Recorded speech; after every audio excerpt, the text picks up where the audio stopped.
Ndamurambo daro ndemva ndakutanga dane mumwe. Iye wacho anozoti vanozivana.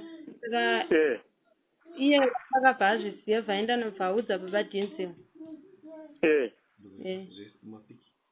Abva mazeta sei? Ma? Abva arakidza baba Denzel MaPic andaimusendera. Zvamaita sei? Abva arakidza baba Denzel MaPic acho. Akaita sei? MaPic akaita sei? MaPic akaita sei? Naked pic. Mai? Naked pic. Kwa mimi maivitire. Hapana mkono.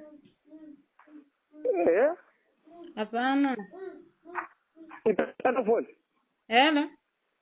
Itaitano phone hiyo. Halo. Anzak. Mkoma mrise. Mrise. Nana. Andidi. Ari Diana. Ari bosa. Andidi. Kwa hapana ari fair. Ari bo. Kokuro anzudi. Na? Anzudi iko. Pane zvaitika. Chi? Pane munhu andaida ana. Hello. Ndikunzwa. Mireka nditaure baba Denzel. Pane munhu andaida Mirai andindoda kuexplaina here. Ndinotanga ndataura handiti zvazoitika mumashure here izvo. Hello. Taura. Ndikukunzwa. Pane munhu andaida naye mukoma. Saka munhu ndakabva ndamuramba. Pane mapika Tsano vari sei? Ndiripo. Handiti. Saka decision Tsano mukuti kudimi? Mutora hanzvadzi yenyu. Zvino mari yebhazi hapana kapa Tsano? Mari yebhazi haina handinango.